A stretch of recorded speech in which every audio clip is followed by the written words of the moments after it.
It's time now for the news review segment where we have guests in the studio and we get to have conversations surrounding some of the very topical issues dominating the media space. Let me say good morning to the Honorable Dixon Adumaku Kisi, former Member of Parliament for Anya Sotum. Honorable, good morning. Good morning, Nana Tufo. Yeah.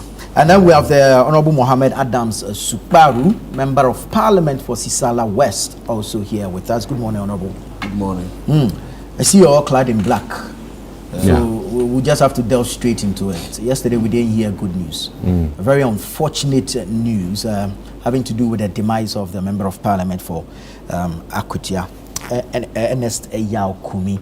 Young man, first time MP, very sudden death. His tenure actually has been characterized by litigations, going to court over his seats or his win.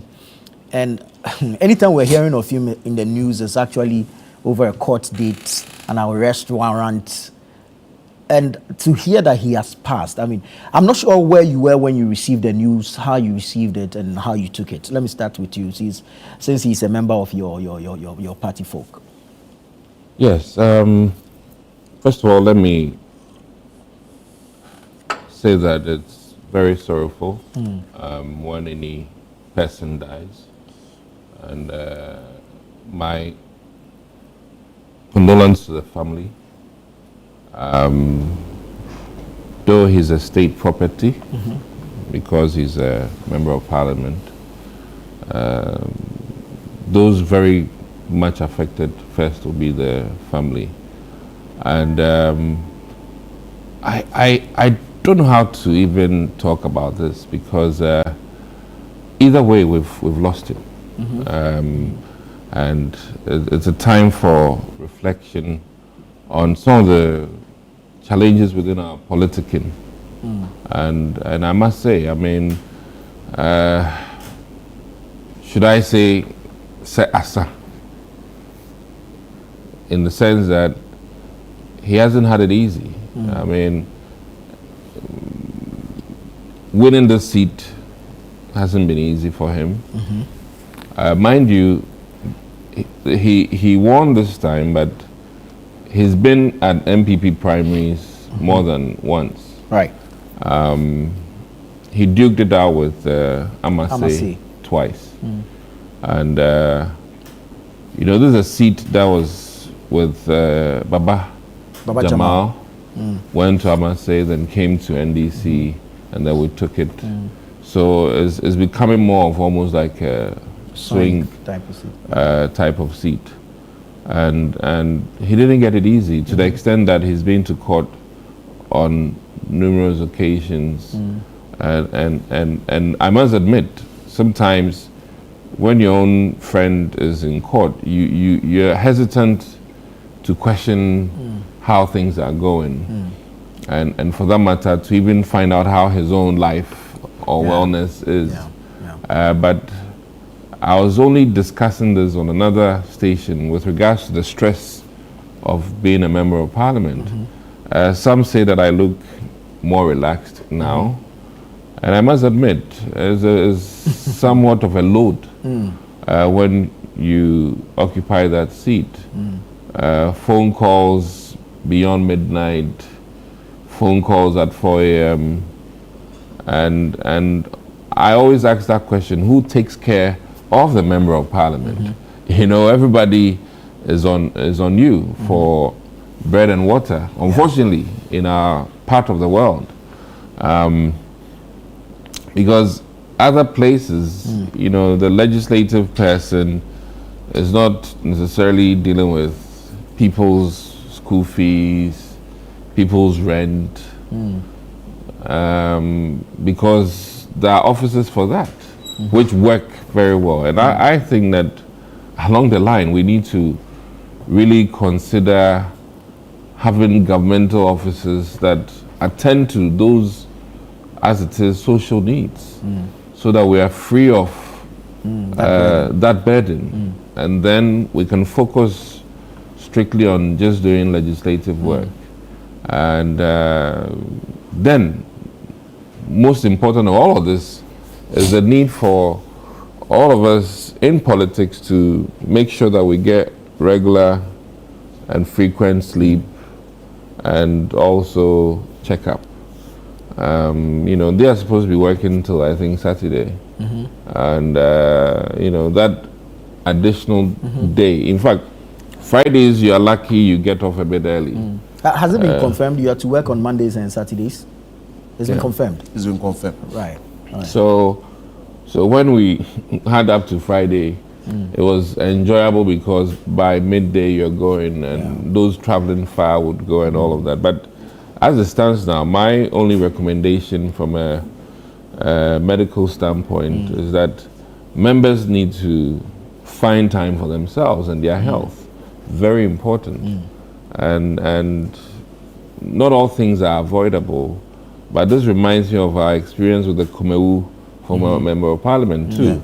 You know, we worked late hours, next day he was gone. You know, and I can almost categorically say that, listen, if not for the stress of the work, he would have not necessarily succumbed to his early demise.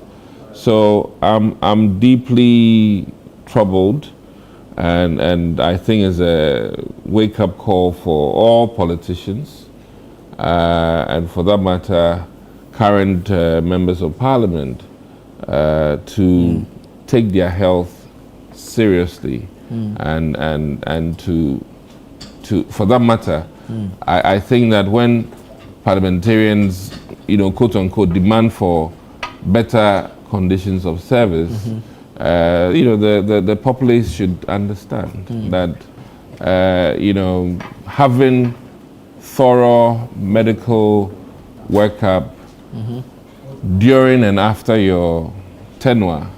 I mean, listen, let me cheat and say that people who work for Ghana Commercial Bank, when they retire, they are still taken care of by Ghana Commercial Bank. But as it stands now, I cannot take any medical bill to Parliament.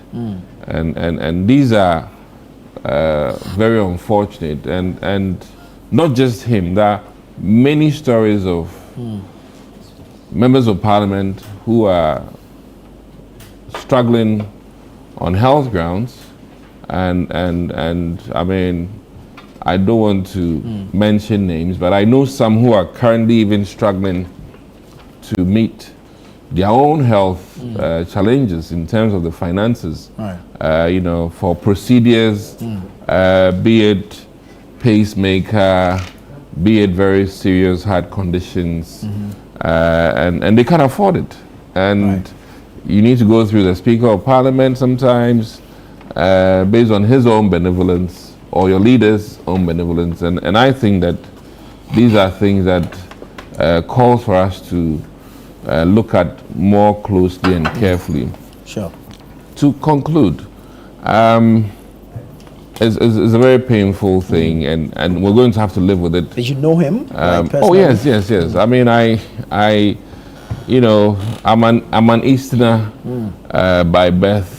Granted, I do my business in Accra, but Ernest, I think my last major encounter with him, besides when he won, was when there was a rally in the Eastern region, and you know, he's a tall guy too, so we joked about it on stage at Abitifi last year, and my mind goes back to that day. I mean, in his white top and you know, jeans, and how we spoke, and we're very hopeful that he'll make it into Parliament this time, only for us to lose him literally 7 months into his 4-year term.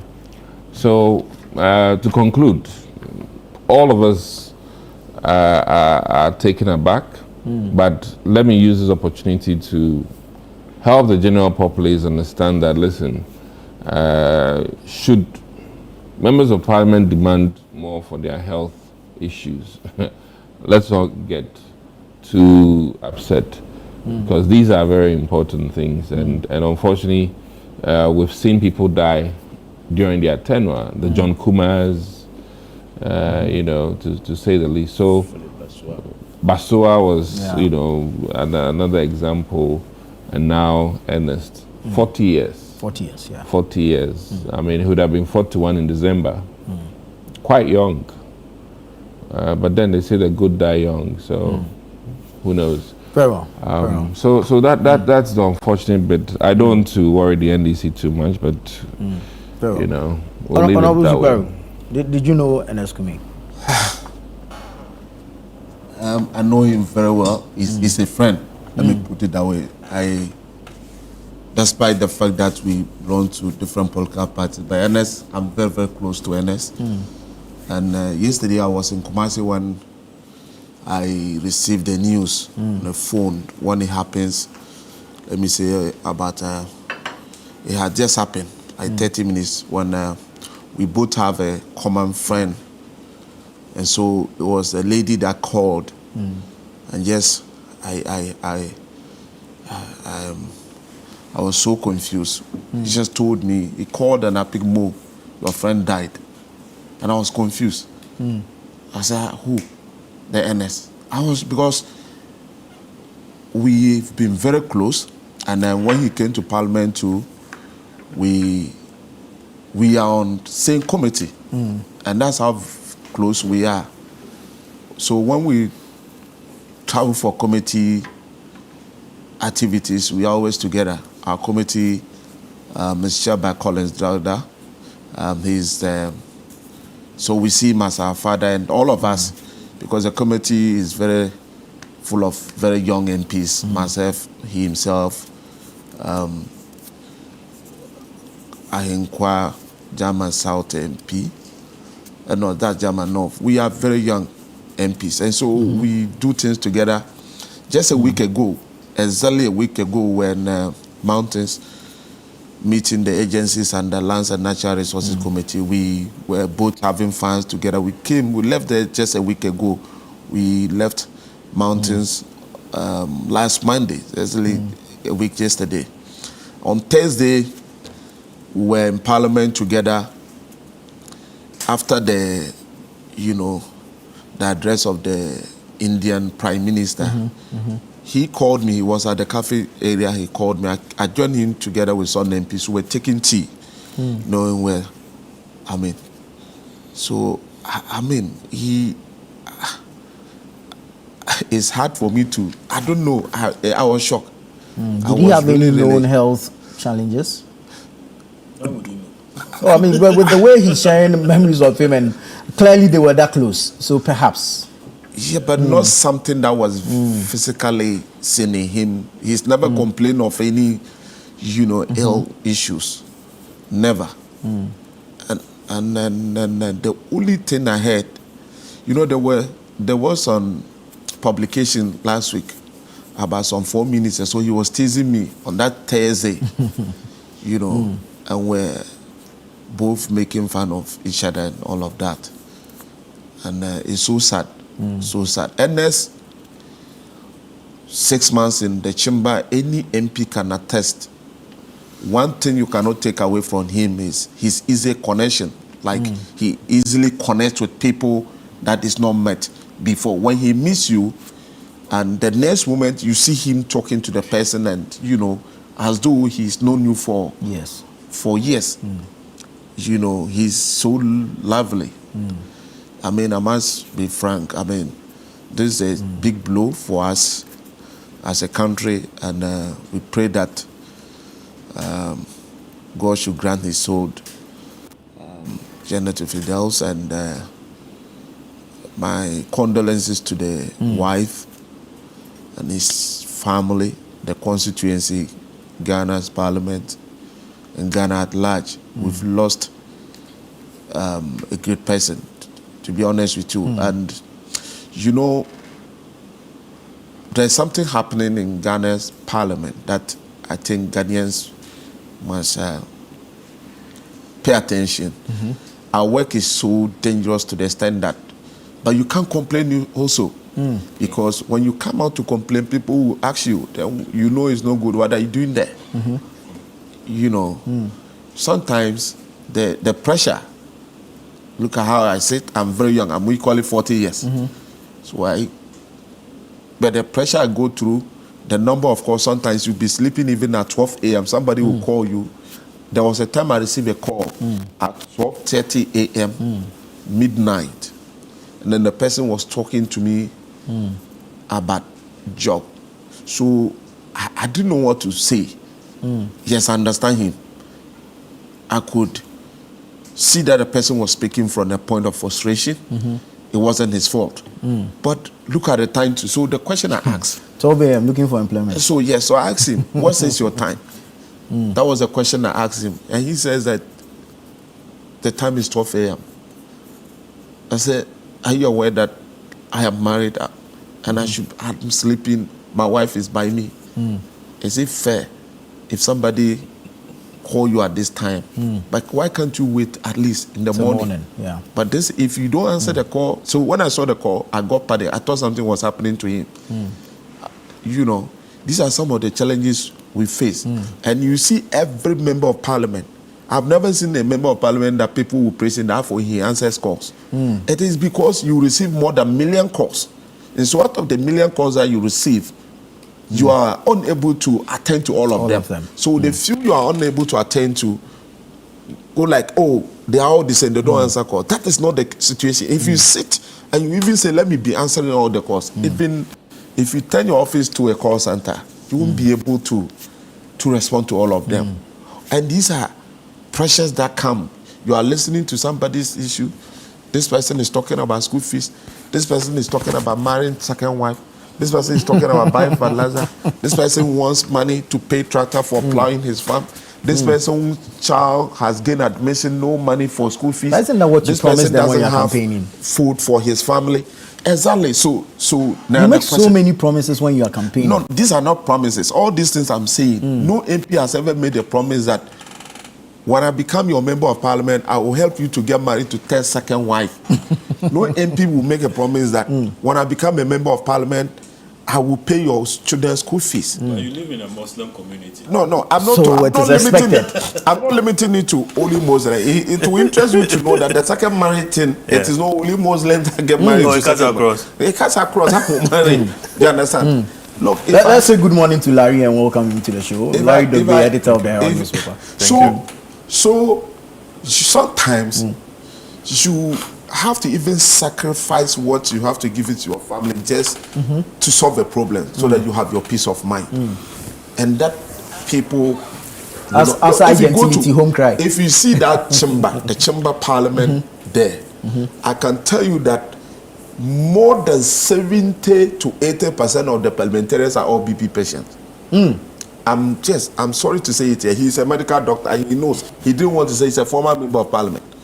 More than 70 to 80% of all the parliamentarians in the chamber are all BP patients. Including you, the young one. I am telling you that, including even people that are older than, are on BP, blood pressure drugs.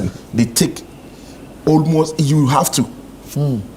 If you are not a BP patient and you get to that house, you will get it. You will get it. You see that? Yes. So this is what we do. And look at today. We are talking about Ernest. 2 years ago or a year ago, it was about John Kuma. 2 years ago, it was about late Philip Beswa. Look, Philip, we sat in the chamber. Late night, he was in the chamber. He got home. He couldn't wake up. He was gone. Ernest was in the chamber on Thursday. He didn't even work with the he didn't. He went to Takoradi on Saturday. He returned on Sunday. He was preparing for his moot court yesterday. He had just finished writing his final exams at Ghana Law School. He died yesterday morning. So our health issues are very, very, very... And so sometimes when you hear that a member of parliament is traveling somewhere else to seek medical attention, it becomes a public conversation. Why don't we treat ourselves here? Yes, I agree, we must treat ourselves here. But if I tell you the medical condition attached to us service, our benefit. As I sit here, if I am sick, I'm supposed to treat myself, and probably later they will have to even bring the receipt, even that the committee must sit to validate the receipt, authenticate it. You know, if you are sick and you have to be referred to a certain medical facility, if it is not referred by the committee, all of these things we need to have a conversation. There should be a real look at the conditions of service of MPs. What if at the time I am sick, I don't have the financial muscle to cater for the sickness at that particular moment? What happens to me? So it is like, go and take care of yourself and come. We will reimburse you. That is how it is. Right. So next, very young, with young family, he's gone. We are here discussing it. Tomorrow, we don't know who next. But I am telling you, that is I said more than 70% to 80% of the members of parliament in the Ghana's chamber go and conduct research are all BP patients. Right. Very well. Larry. Yeah. Ernest Kumi is no more. Sure. Very sad. Did you ever encounter him? No, I didn't. Yeah. I only read about him. And it's quite unfortunate. And wish the family strength to bear this, loss. 40 years is too young to die. Yeah. It's looking at what he's gone through, contested, lost, came back, and fought his way. And issues, let's admit about what is happening with his constituency. Contempt of court, along the line. And High Court today, Supreme Court later. You could see the stress. Yeah. He's working as a parliamentarian. He's schooling as a law student. And then he's facing the law. Yeah, he's facing the law in court. Okay? The pressure isn't just a joke. Yesterday I spoke to somebody, I don't know whether it's been mentioned, but I asked what killed him. Because then I hear he complained about his chest pains and so on and so forth. I was told by a very senior person, in your party, that cardiac arrest was what took him. That's unfortunate. But Ernest is not alone in some of these things, okay? Maybe he has a history of, a health condition, as in maybe he was hypertensive, or maybe he wasn't. Yeah. Cardiac arrest could come at any time. Could come at any time, whether you are aware of it or you are not aware of it, whether you are on medication or not, it could happen to anybody. And so, I would like to take this opportunity to encourage people to, regularly check, do the routine medical check, your sugars, your heart condition, and everything. I'm sure. He knows the right terminologies to use, in this. But having said that, I think that our medicine has always been curative as opposed to preventive. So you hear politicians very often talking about, and I built this number of hospitals.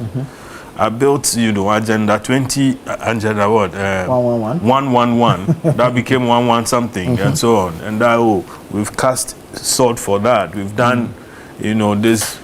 And it is more of the audio, okay, as opposed to substance. You get it? Yeah. And you can't even talk as, let's say, a professional, or let's say a journalist who is observing a certain situation, a certain trend. You can't talk, because then they have rabble rousers, or hallelujah, political hallelujah boys, praise singers. Praise singers backing that. So the moment you complain about something that, this thing, even though the structure is there, what's in there requires a lot, you'll be shut down. Yeah. You will be shut down. So then we don't get to attain whatever it is that we want to attain.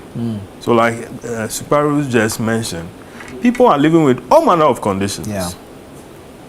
You would want to even sneak in and quickly have your, yourself checked and so on. But you can't do that, because who is to attend to you? Are the professionals there? Even if they are there, are they being paid well? Even if they are paid well, do they have the right attitude? Okay. I mean, we are talking about this in the midst of Dr. Kwame Ofori. KNUST. KNUST.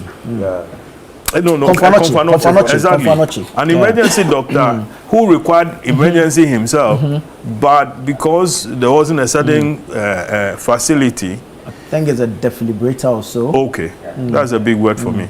But, you know, then he couldn't. And you have the medical doctors now complaining that, I mean, something like this, we could easily have saved his life. So that whatever training that had gone into him would have been preserved for others to benefit. Yeah. You get it? Yeah. So the audio health things that we do, or the curative, you know, structure. I mean, we should focus on substance. Substance. I mean, we can't build structures if there are no, you know, equipment in there to attend to you. Somebody said that, listen, but for the fact that the vice president was flown outside this country, only God knows what would have happened to her. But for that. And so she, I mean, imagine this had happened to any ordinary person. Like, you know, I won't talk about the politicians. Like you and I, the journalists. Exactly. You know, what would have happened? Yeah. And journalists have gone through it, you know, similar things. Kaba. Yeah. How did he die? Similar situation. Yeah. Komla Dumont, even in his case, he died, you know, somewhere there. You know, Elvis Kwashi. And many others. I know journalists who are living with either stroke or, you know, hypertension, diabetes, and all manner of things that they go through every now and then. Now, I mean, we need to take our health seriously, and by so doing, governments must also prioritize, you know, people's health. Sometimes it's becoming even too much for you to even go into to have yourself treated. Okay, and today nurses are on strike. They are demanding more money. The other day, doctors are on strike. They are demanding more money. The other time, another laboratory, you know, people are also demanding more. How do we, you know, bring all this thing together such that we think through it properly for a better health delivery system? Okay, we are only focused on structures, and the structures, we've built so many structures, but the substance is missing. That's what's missing. And as young men also, we should see how best we can manage our, you know, priorities. Okay, we should see how we can manage our priorities. Some of these things are lifestyle related. Yeah. School here, you know, work there, family there, you know, and many other things that, you know, we and so sometimes you're always on the road. Yeah, so sometimes you notice that your health can't match, you know, your system. Yeah. And then your delivery as well. So people are on substances and so on. Those who are smokers, they are, you know, smoking. Those who are taking Tramor and all other things, they are on it. Those who are constantly on painkillers, they are also on painkillers and so on. I think that we should prioritize our health. Governments should also take our health seriously.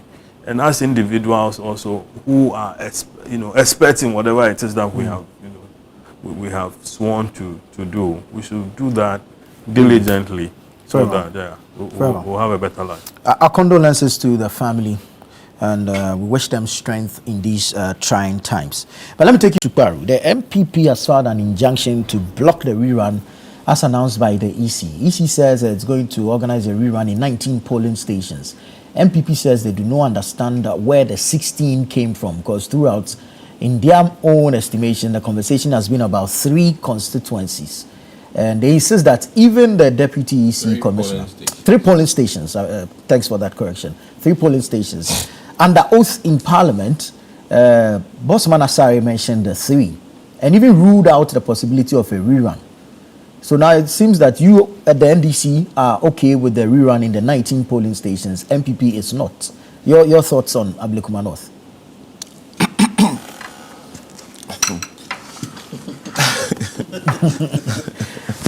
I'm not sure why he's laughing.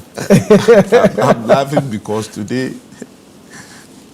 same EC MPP today is having issues with EC. The EC that they used to, the EC that used to be their darling, you know, institution in Ghana. But you're also excited that the EC is... So now are you happy with the EC? We are not excited. We have never started. This doesn't mean that we in NDC we have any trust in the current leadership of the EC. And yes, our national chairman has spoken, and you heard it loud and clear. I mean, the MPP believes it's because of that outburst that the EC is making. I doubt. They want to secure their jobs. No, but you see, the truth of the matter is that what is Electoral Commission? Electoral Commission, I'm not a lawyer. It is an institution that is supposed to have oversight, responsibility on our electoral processes, including managing the elections and declaring same. And so, Electoral Commission conducted an election in Ablekuma North and every part of Ghana, and could not declare the elections of Ablekuma North. Simply because there were some challenges that includes either of the parties that contested the elections has their own result. And then the result differs from what is currently with the EC, that is the presiding officers, at some polling stations.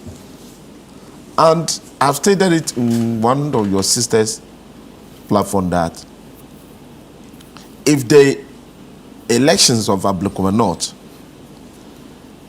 if the difference between candidate A and B were to be like, when you even add about 40 or 20 or 30 polling stations, all the results to candidate B, candidate A will still lead. They would have gone ahead regardless to declare the winner of this result. In this case, it is not like that. It means that every single polling station must be counted to enable EC to ascertain the real winner in these elections.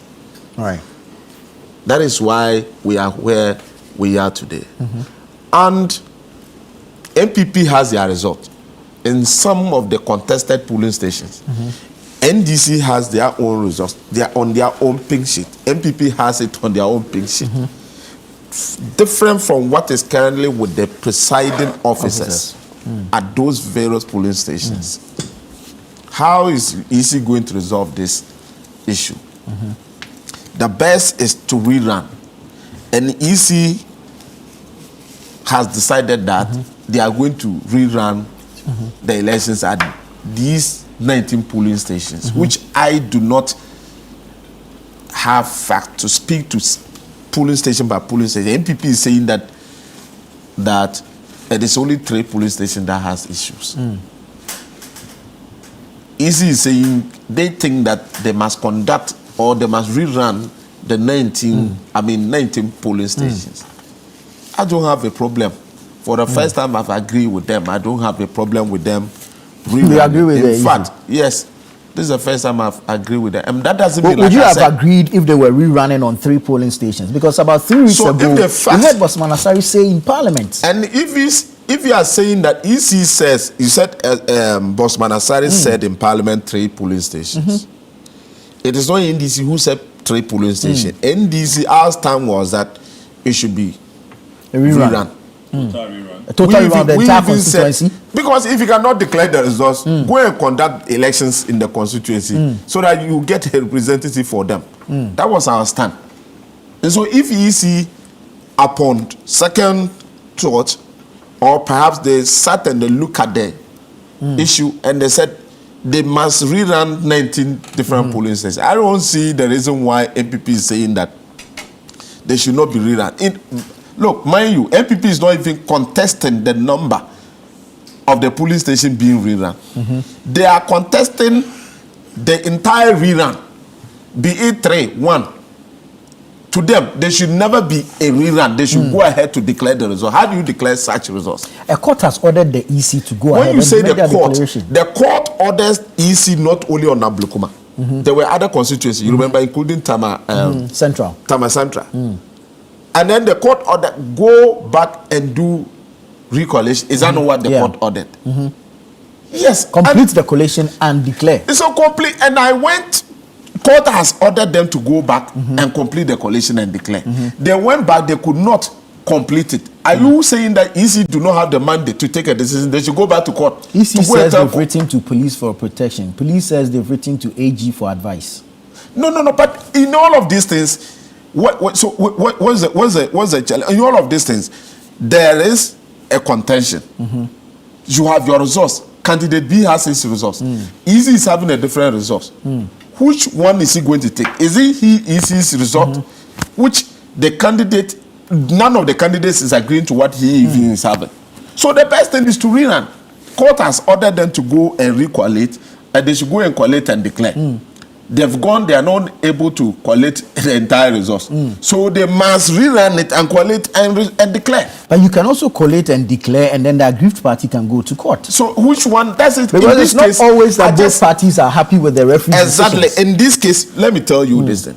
There are two parties involved in this, including EC3. So if two of them are saying one thing, EC could have gone ahead to declare. Right. And the third person who doesn't agree with the two of them can go to court. In this case, all three have different results. All the three are having different results. In the same election. The presiding officers are having a different results. MPP agents are having different results. NDC agents are having different results. So which one do we go Which one do you go? So if EC should go ahead to declare, declaring for who? When the MPP is having a different result, NDC is having different result. So when you declare, who is going to go to both of them? So the best way is to rerun the elections, and that is what they are doing. And in fact, I've said it somewhere that this is the first time ever since this. I mean, Electoral Commission has been appointed together with the deputy. This is the first time they've also taken a decision that seems to carry majority of the Ghanaian people. Yes, this is the first time ever since she was appointed, including the two deputies. This is the first time that they've taken a decision that majority of Ghanaians seems to support them. Majority of NDC or majority of Ghanaians. It is not majority of NDC. It's majority of Ghanaians. It has always been MPP and EC against the public. Ghana. Yes, that has been the norm ever since Jane came to manage the commission. Right. That has been. This is a known fact. I'm not the one saying it, and I'm saying that this particular decision doesn't mean that NDC. We are saying that the EC and the two deputies are competent. We have never said it. Our chairman has spoken loud and clear that the way and manner they've run this commission, public has lost trust in the Electoral Commission, and it shouldn't be so. And so for me, MPP saying that they are going to court to stop this the rerun. I think they are not being fair to the people of Ablekuma North, because they must have a representative in Parliament, and Parliament has been running for the past 6 months without a representative for the people of Ablekuma North. And so if EC is doing everything possible to ensure that they get a representative in Ghana's Parliament, and you are saying that you are going to court to prevent it, then you are an enemy to the people of Ablekuma North. Yes. Very well. Honorable Kisi, your thoughts on this. If you believe so strongly that you won the election, not ruffle your feathers so much. First of all, I think that the early declaration of loss put us in a checkmate. And I say this with the greatest of respect to everybody, but I really think that it will guide us in our decisions in the future, to the extent that should we lose any election, I think we'll be very cautious in declaring that we've lost the election, because I think that some of these behaviors at polling centers were largely because of the emboldenment of the NDC grassroots. And you know, to the extent that some put to fire a classroom block holding ballot papers. Yeah. And I think that, these are things that we should call out and say that such behaviors were unacceptable to the extent that ordinary citizens felt that they had every right to touch a building holding ballot papers. I also must admit that largely the NDC fraternity did not behave themselves well even after elections in terms of some of the orchestrations with even armed military men.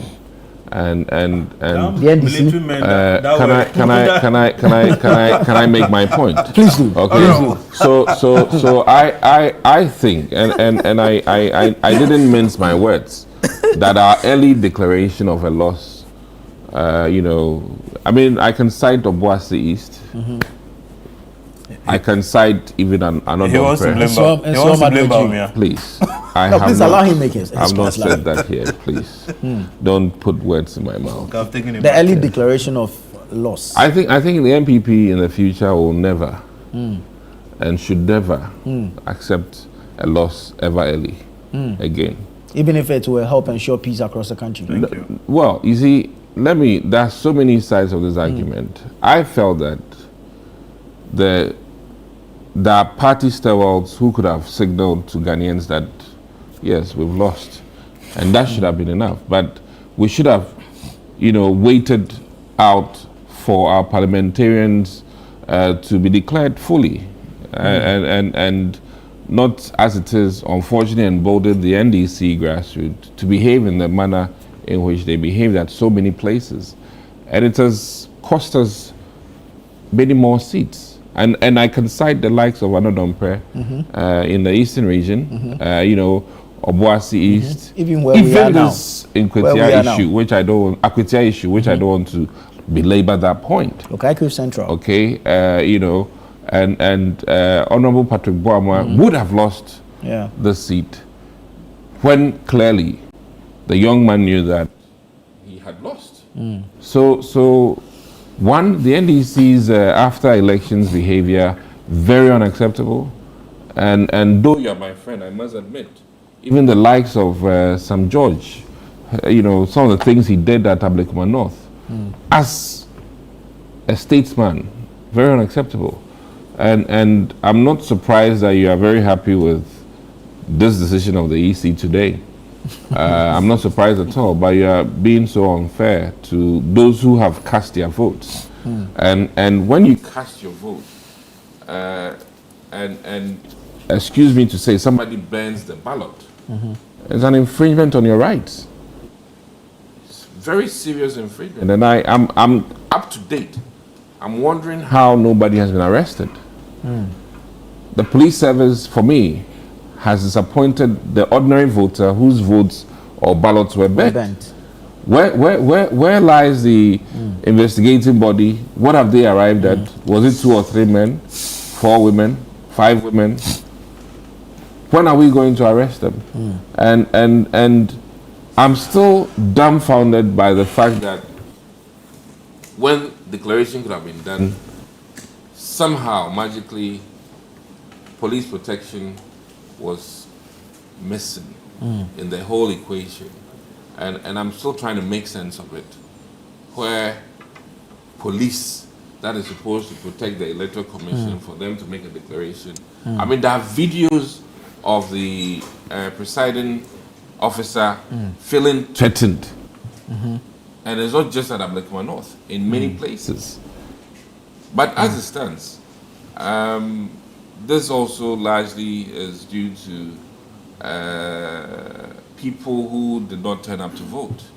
And this is in the whole country, because Ablekuma North has largely been MPP stronghold, to the extent that now we are squabbling over, even if it's 20 polling centers, that shouldn't have been our destiny, let me put it that way, because we always give the NDC a very good gap.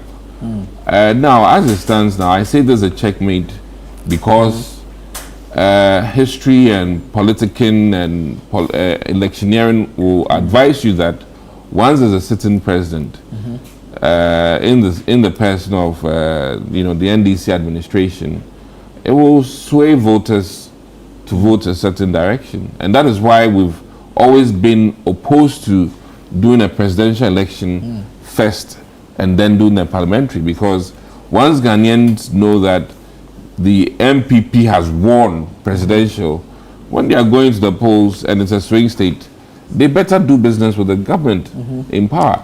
And whether we like it or not, should we run this election? I mean, any swing voter will vote one way, and it's already predetermined. Because of the good works being done? Not because of the good works. It is in your political interest as a voter to have an MP whose president is in power. So this is a no-brainer at this point in time. I mean, quote unquote. I mean, But there are times when opposition parties have won by election. Agreed, but this is so early into the the goodwill period. I mean, Mahama is getting away with murder every day. I mean, now because there's goodwill. Murder. You understand? What I'm being what do you call it? Figurative here. Very well. In the sense that, I mean, and I know we're going there. Look at what bazooka deal his brother is now having. You understand? Which makes hotel deals even so minute. But my key point here, one, when a checkmate, we're in a checkmate situation because we declared too early, and we rather emboldened the NDC grassroots to misbehave on our streets. And I say that the Asiedu Nketiahs also contributed to some of these behaviors. They didn't call their boys to order. And now, looking at the biblical experience where one party says, go and chop up the child into two for us. The other party says, you know what, it's my child, so I'll prefer that the child lives. And that is sort of the situation we're in as a party.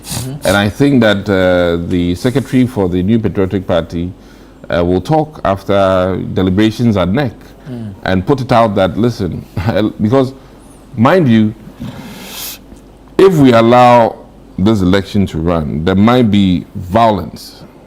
And I'm saying this with the greatest respect because, of how things are played out. Or because of violence, well-meaning MPP people will say that, Charlie, let me stay at home. I won't even go to the polling center because of intimidation.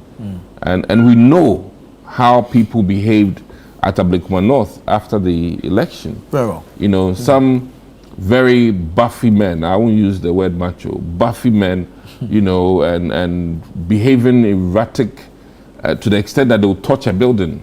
Come on. They are ready to do anything just for, declaring the NDC woman as the member of parliament. But be it as it may, there's always that option, which I think that the judiciary should look at. I mean, SAR was without representation. They didn't die, and as it stands now, listen, this one, I wouldn't say one state, one constituency cannot turn Ghana upside down. It cannot actually even change the numbers in parliament. And as it stands now, NDC knows they don't need it.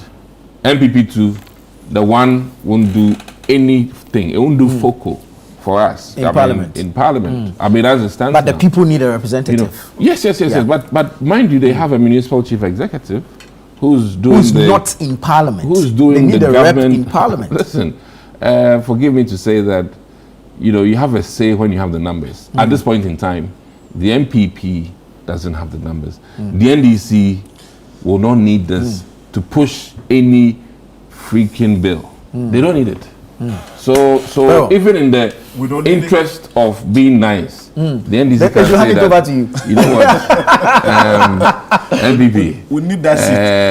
as it stands, I beat you so much in the major contest, so you take this one. Many we have, this one we something small for the boys. I mean, Maza, you can't be chasing everything. And the elections tell you, in the elections, we've gone into a contest. Arrange we do not agree on the results of that contest. Yeah. The arbiter in this contest says, then come and have a rerun of the contest. But one party says, I am going to court to injunct. You know something? I would like to pick it from, he mentioned a lot of things, particularly the police, the arson that happened. So how often don't we hear about peace before, during, and after the election? How, yes, how often don't we hear that government has allocated huge sums of money for electoral? Yeah, exactly. And we had, I mean, at least IGPs going from place to place, church to mosque, media house to wherever, to go and talk to people about peace. And that security is tight. And that nobody, no force on earth can penetrate on those things. Now, if after all that, these are the things that we go through, then there's a problem. Yeah, indeed. You get it? Yeah. That's a group of people can mass up, go and touch a building. Or even while the ballot is on its way, something that had been counted and results declared at the polling station, while it's on its way to the collation center, a group of people can attack, break down the ballot boxes, and then set the ballot papers ablaze, and including the pink sheets also, that come with them. Yeah. And we are supposed to be fine with it. Nothing has been done. Nothing has been done. Nobody has been arrested. Nobody has been prosecuted. Nobody has been convicted. Yesterday was exactly 7 months. Thank you. Yesterday was 7th July. And we still call this a democracy. We still call it rule of law. Okay? For me, I get scandalized if I have to talk about some of these things. Yeah. Or if I have to hear Honorable talk about it the way he's talking. And even Suparu. That we went for an election and we have 3 results. The NDC has its own results. The MPP has its own results. And then the EC also has its own results. There are instances where the EC had... The media also have... thank There were instances where the EC had to, go to the MPP and say that, listen, bring me your results. Okay? And the NDC says, no, I won't agree. And then the EC comes to say that, but you two, I came to you and then collected 2 papers from you. So if yours, I had admitted yours, allow me to ask. Yeah. Do you get what it is? I mean, I am prosecuting you, or you have put a case before a judge. And then when the case is over, I'm supposed to give judgment. And I tell one of the parties that, listen, you go and write the judgment, and then he should also go and write the judgment and bring, so that I'll just read it for whatever it is. No. I mean, where are we going? Since 1992 that we've been at this, where are we going with it? And I'm saying that we devote so much money to a point where the quantum of, resources that go into election, whatever, can construct roads that are missing in certain communities, can put up schools, and many other social amenities. Yeah. And then we finish and we are here. And we have to be going back and forth. But the strange thing is this. Hold on. You tell me about the strange thing, but let me take a quick break here. Don't lose that thought. Please hold it for me. This is Breakfast Daily here on ChannelOne TV. Stay with us. We'll be right back. Grateful that you stayed on with us. This is Breakfast Daily on ChannelOne TV. We're having the news review segment. I'll take a few messages and then I'll go back to Larry to finish off what he started. This one says, good morning. I totally agree with Honorable Dixon. He is really transparent and factual. This from Entry in Accra. This one says, good morning, Channel 1. The NPP said Ghanaians regret voting for the NDC. So let's use this rerun as a test transmission for 2028 general elections. So someone wants us to test the waters. Let's see. But you can also send your message via WhatsApp and comment on our live feed on YouTube. And of course, use the hashtag Breakfast Daily on all our socials, on X, on Facebook, and where have you. Larry, back to you. You had something strange. Yeah. Or you made a strange observation. Yeah. See, I would like the 3 commissioners, Jane Mensah, and then Bosman Asari, and Samuel Tete, to do a press conference. And all of them tell us the reasons why we have to rerun this. Press conference, not press briefing. No, press conference. We suffer that a lot. Yes, they'll call you and tell you what they want to tell you, and that's it. You don't have no questions. That is the extent. That is the kind of issue we have, where they will do press conferences and tell you that no questions. Listen, you are running this institution for and on behalf of the state, for us. You are expected to meet our expectations. Do you get it? Yeah. Now, I'm aware that as of early this year, Jane Mensah wanted to declare the result, this particular results. What has changed? What has changed? Where was she going to, in whose favor was she going to declare the results? And so she started making effort to have the police and Dampari then to give her the kind of protection to declare the results. She doesn't have protection. So that's one. Bosman Asari then goes to Parliament on the 19th of June to say that, there can be a rerun because it's only 3 police stations that is left. How could it be 3 police stations when you have, the results you have? Your officials didn't come from your officials. There are results that you got from interested parties. Not from your presiding officers. No. So how could you be the one declaring on the 3? Now, then comes the 3rd, another deputy commissioner, Samuel Tete, now telling us that, something, he issues a statement and says that, listen, there's going to be a rerun in the 19 polling stations. Jane, I'm ready to declare. Bosman, no rerun. No rerun. 3 polling stations. Yeah, then, 19. So the commissioners themselves do not agree They on what should do a press conference. And individually, they should tell us. They should explain their stance. Exactly. Sure. Right. Do you get it? Because in all this, the rerun, Jen hasn't spoken. Bosman also hasn't spoken. Because if he talks, they will ask, by the time you went to Parliament, what information was available to you? And then Jane, at the time you wanted to declare, what was available to you?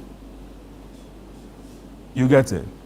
Listen, I don't want to describe the last election as the most chaotic elections we've ever, witnessed. But that's how you see it? Yeah, that's how I see it.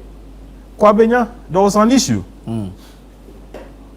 Tags attacked ballot, materials on their way to wherever.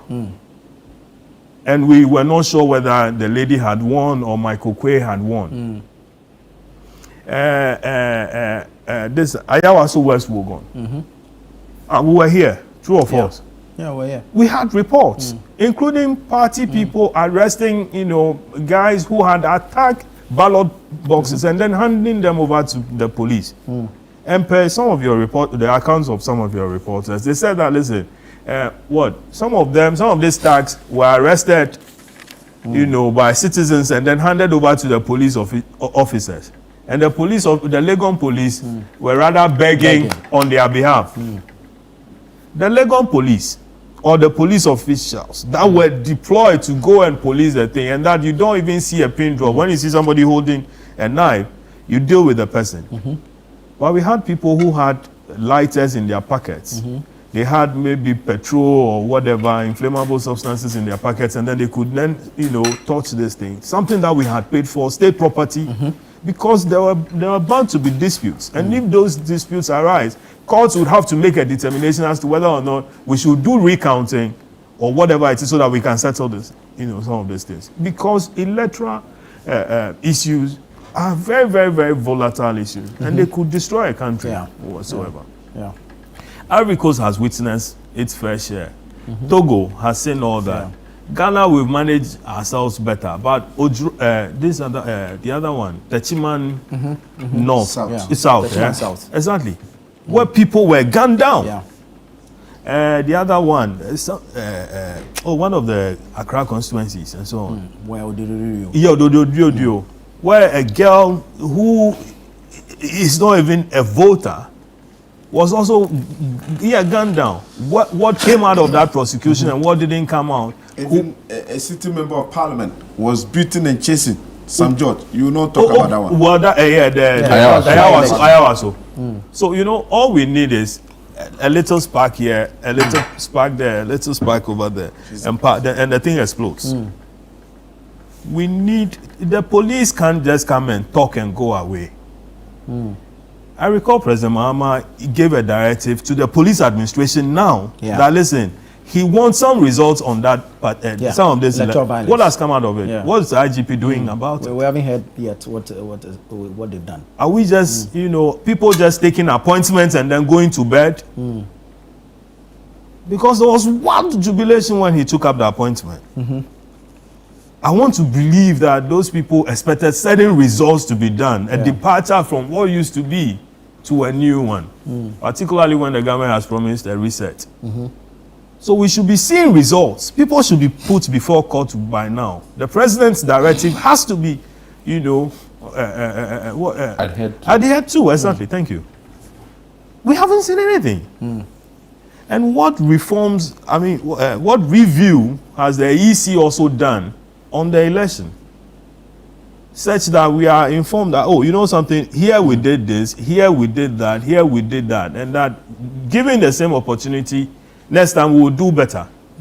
But we don't get some of these things. After election, everybody goes to bed. The only time you hear is, you hear of them again is procurement. We are procuring this, we are procuring that, and then they are mentioning millions of dollars. Millions of dollars to fall.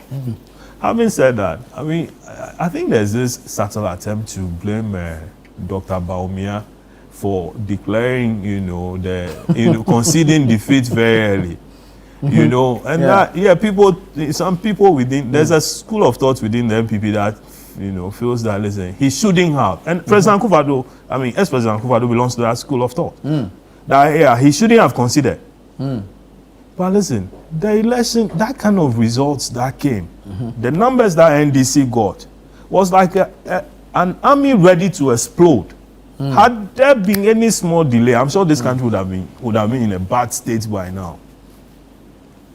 And you don't know what information was available to your candidates then, as in Dr. Baumia, which led to him conceding.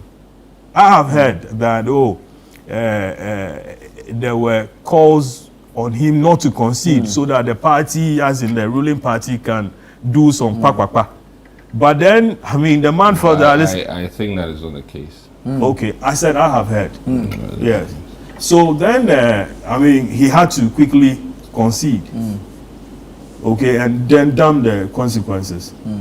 But years on, people thought that because they couldn't attain the numbers that they wanted in Parliament, it is his fault that led to that. It is his concession that led to that. Is that politically tenable? I don't want to believe that. Nothing can be done. Nothing can be more expensive than the interest of the state. Qualified early concession and concession. Right. You think the concession was too early? That is what I'm trying to get at. But in the sense that the behaviour of the NDC Aparachikis after the concession is why we're saying that, listen, some seats, and I stated here in Sowem, Adwejiri, Obuasi East, some seats that were clearly ours. Even here, Okaikwe, is this Central? Patrick Boama, of all people, literally would have lost the seat. So it's not a school of thought. It's the reality that we think. Listen, Kamala lost, and you saw numbers drawing down at her place. And it was clear that the Democrats had conceded before she came out to say that, congratulations, blah, blah, blah, blah, blah. And I think that we have party stewards who could have, and I saw Chairman McMahon, former chairman, say that we've lost. And for me, you know, watching him talk, it was clear to me as an MPP man that, Charlie, the presidential no go. So perhaps going forward, a system should be put in place. And I'm saying categorical here that in the future, I don't see MPP conceding that quick because of what we have experienced. And I'm not blaming, you know, the flag bearer for that. I'm just saying that as a party man, based on how parliamentary seats were handled after the concession, it shouldn't be the case. And we need to also talk about the NDC and how they behaved after. Yeah, let me you understand? Yeah. So I needed to clarify that. He cited, he mentioned the US, Kamala. Is it Kamala or Kamara? Sometimes I always get one confused. of them. Yeah. Kamala Harris. Okay. So see, you have 4 years earlier, what did Donald Trump do? Between him and Biden. Yeah. Where he refused to concede and see what happened on the, you know, in the US. The capital. Exactly. Now people, you know, attack, you know, that institution. Okay? I mean, if the numbers are clear, they are clear. And Vice President Bawumia or the MPP candidate then didn't say that, listen, I have conceded. But he said, looking at the numbers, looking at the numbers, meaning you have put in place a lot of, you know, systems to collect numbers. MPP used to say that, listen, I mean, they had the numbers and then used to mock NDC, hey, you guys, why? You don't have anything that you can't collate results, you don't have systems and so on and so forth. That is how come we have these numbers and then we projected it. 4 years back in the 2020 election, before we could say Jack, they were showing their, you know, strong rooms and so on and so forth, true or false. And saying that they had, you know, but this time around, no numbers even came from, from the strong room. Okay, but then the man who is running the election with his agents all over the place says that, listen, I have spoken to my agent, I have the numbers, and per the numbers available to me, listen, we have lost the election. And he caught. Not to cut you off. Oh, you just did. Not to cut you off. But you see, I remember Dominic Kwabinya, our woman, what's her name? Yeah. When the parliamentary things were going bad and then the presidential was going bad, she screamed that, hey, something is happening. You know, my whole point is that when you're going to an election, it's both presidential and parliamentary. So this, I mean, listen, we're not saying do not concede. We're saying that the early premature ejaculation here is what I'm talking about. You understand? So Bawumia suffered premature ejaculation. Please, don't. You see, you're putting words in my mouth. It's not fair to me. He's only putting a name to the one who conceded early. I'm talking for the party, and I'm saying that the MPP, based on our experience now, I think that this early concession will be a thing of the past because of how the NDC took advantage. Obuasi East would have been gone. Okaikwe Central, gone. And we redeemed these in Sawamadwejiri. Another prayer, if not for his boldness, Master would have lost it. Like, you understand? Yeah, wrapping up. See, a while ago, he was asking Supari to, you know, listen, let them have they should donate Ablekum. Yeah, they should donate Ablekum.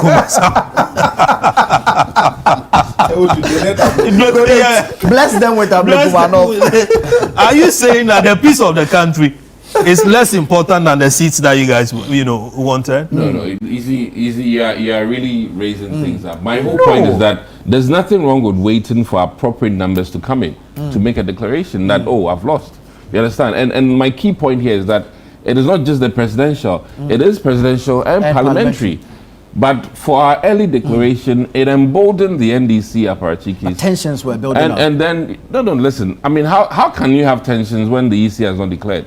And I think that the NDC should have been very excited and happy that, Charlie, we've won. No matter what these guys do, we've won. And that's the beauty of it. But to then grab seats that they didn't have, Charlie, lie. Thank you. See, above, he wanted his party to declare the results. Okay? But then also, declare the results? No, I'm saying to declare what they have, and by so saying that they won the seat.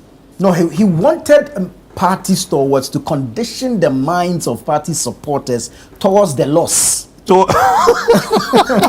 so even though there was going to be a loss, they knew they had lost, but Yes. they did not want the party to come out and To make their declaration Yeah. as at the time they did. When our in-house things Exactly. like Ablekuba North had not been You know sorted that out. West, Right. they wanted to delay the declaration so that Or the the party concession of so that the party boys will be more charged to do whatever it is that they And you see, and that's why he's also saying that the early declaration charged the NDC youth to also do what they did. What did they do? We saw all these ruckus between the two sides. What did they do? That's what I'm saying, between the two Thank sides. you. Listen. Thank you. See, let Thank me- you. You didn't do anything. I'm getting you. We didn't do anything. All those seats that we Let Larry wrap up. Listen, Let Larry wrap look up. at the media platforms that we have now. Yeah. And I'm saying that these days, listen, social media. Yeah.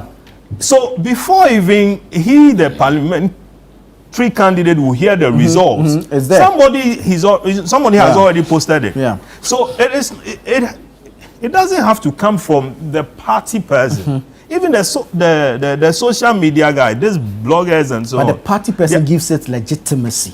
No. Oh no, it doesn't. Why? Elections. We have lost, the but I kind of have not platform you conceded have. to the loss. It doesn't matter what Mahama you concede. Very well, Mahama let's wrap up on this and then we'll move to our final yeah, subject. Larry, wrap up on You this. did it. This one. but you said you put Subaru, Yes. I'll allow you to. And they even went to their strong room to go and show results. Why you But lose- this particular election, Why you lose the that strong, excitement? The strong room was not so strong after all. why is the strong room? That is my point. That's how you signal that challenge. Samson lost his strength. Samson lost his strength. The candidate, the presidential candidate from Akutia one. Same. no. Sorry. Larry, wrap up. the presidential candidate from came from the strong room to say that based on the numbers available to me, I have lost the On the election. face Yeah. of the pink. My party has lost the election. Guys, please. I mean, and congratulated President. Take the seats. Yeah. Take the seat. Oh Take the no, seat. no, he didn't say take the seat. My brother is doing some presidential canvassing. He's doing some politics here. Yeah, Very well. you know. So I think that we should. The interest of this country should be more paramount. I think the EC hasn't helped matters. I agree. Do you get it? I mean, see, what is the level of human resources that were put on the ground? Do you get it? So aside the security that was supposed to be beefed up, Yeah. the police always told us about hotspots. Why they Flash didn't points. say flash point. They didn't say Ablekuma North. as a flash point. And what if they saw it? What measures were put in place? Right.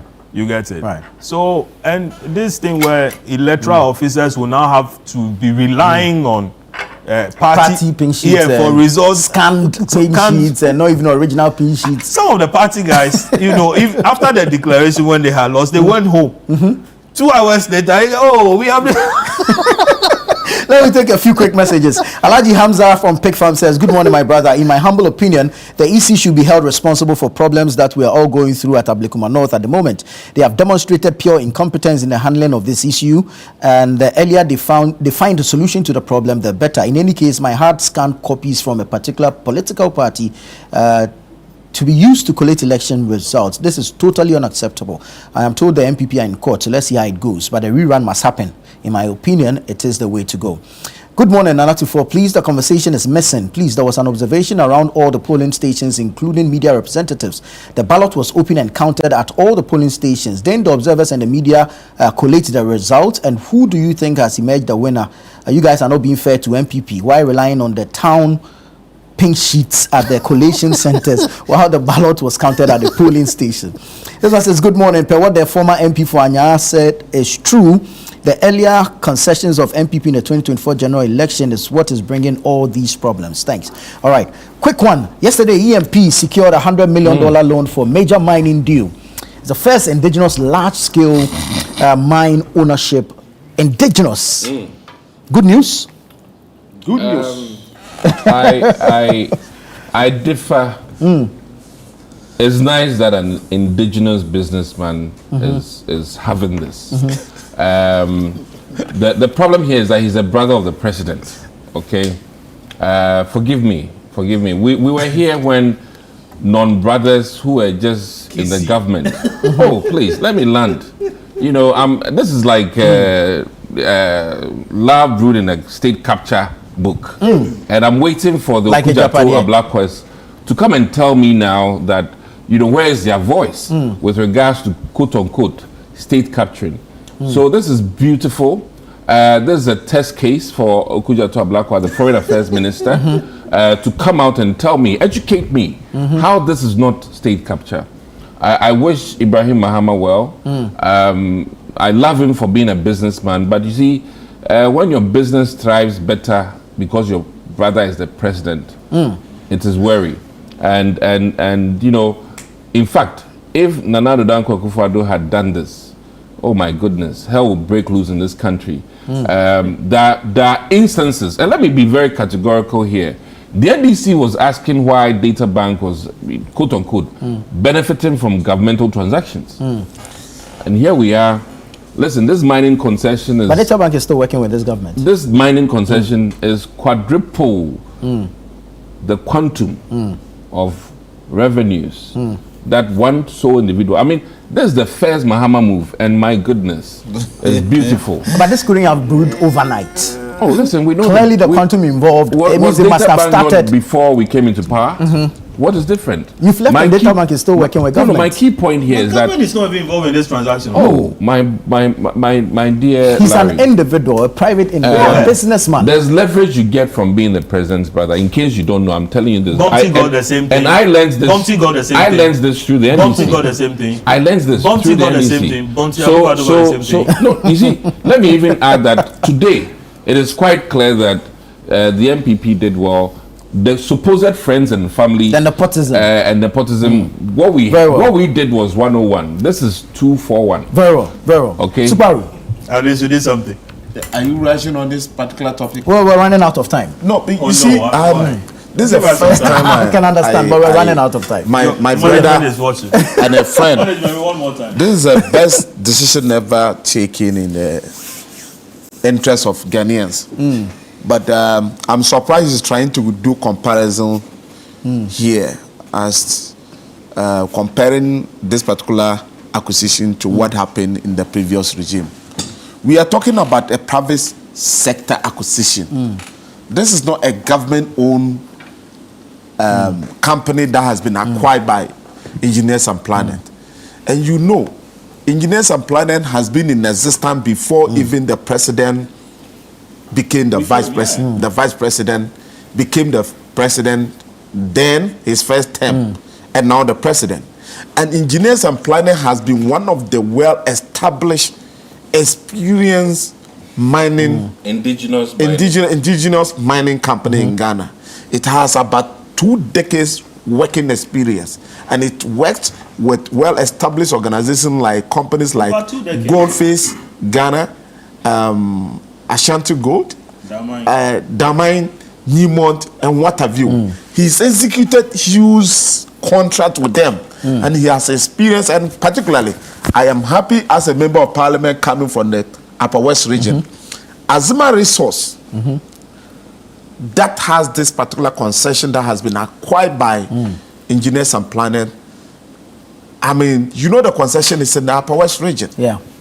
You know, and you have acquired a concession and they've been doing exploration or whatever for God knows how long. Azuma is not entirely happy with this acquisition. It is not about being entirely happy, but what you saw yesterday, I don't think that Azuma was not represented there. It wasn't represented. I was there. Bernard yeah, I saw you there. Yeah. OJ was there. One other reporter of yours was there. Yes. Whether Azuma, they were there. They were wearing what you call it. I'm coming. So, are you therefore suggesting that I'm coming? Are you therefore suggesting that this is a forceful acquisition, and you think not less a person like Sam Jonah with his experience in the mining sector would go and check? Listen to the comments. He says the acquisition was on merit and not politically motivated. Not political. Yeah. And you know how this thing started way back. Your brother, the president. No. This thing started. So this transaction started. Larry was there yesterday. Let's hear from Larry. Under the MPP administration. They should have done it. I say it started way back in 2023. Thank you. Larry was there yesterday. Larry,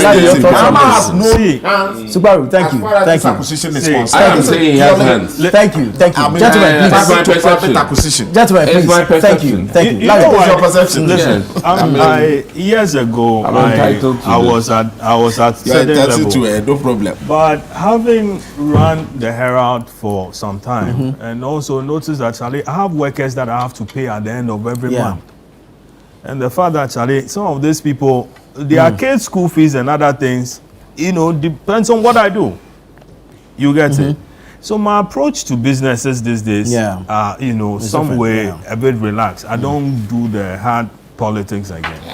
And I'm saying this, coming to the position that, something, we have come far as a country to let go of the hard politics, to be more flexible, business oriented and all that.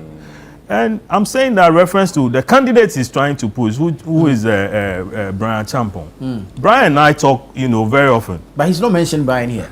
But he's Brian's, a big. Yes, but he's not mentioning him here today. No, I'm saying no. I'm building a point. Right. That Brian is a business. He's business oriented. He has hotels all through. He runs a hotel. A while ago, he was trying to buy the Sneed Hotel, which became a bit controversial. Brian is putting up, all manner of, businesses across. And people are dependent on him. So if you are pushing Brian, you should be, if President Mahama, even if he's involved in this acquisition, you should be ready to, you should commend him that, listen, this thing that is going on is good, but make sure that the political, if there is any political interferences or whatever, you relax it a bit. But from what I heard yesterday and from what you just quoted, Sam Jonah was out there saying that this has nothing to do with politics.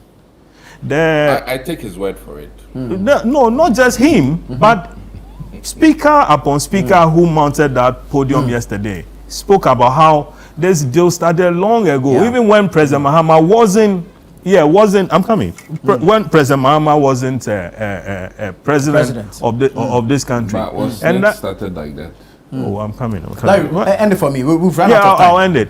Azuma Resource, the concession apparently has been there for ages. To a point where even in the 1960s, the Russians even got involved in some way, somehow. Presently, as we speak, it's been the transactions between the Australians. Australian, Ibera or something to that effect. Ibera Capital. Yes. So this is purely, a business transaction that is happening. Right. Thank you. For a Ghanaian company to sign a $100 million. Yes. And I'm told that the Stanbic is arranging additional $250 million for the same company. You don't say. Why would they not arrange? Is that?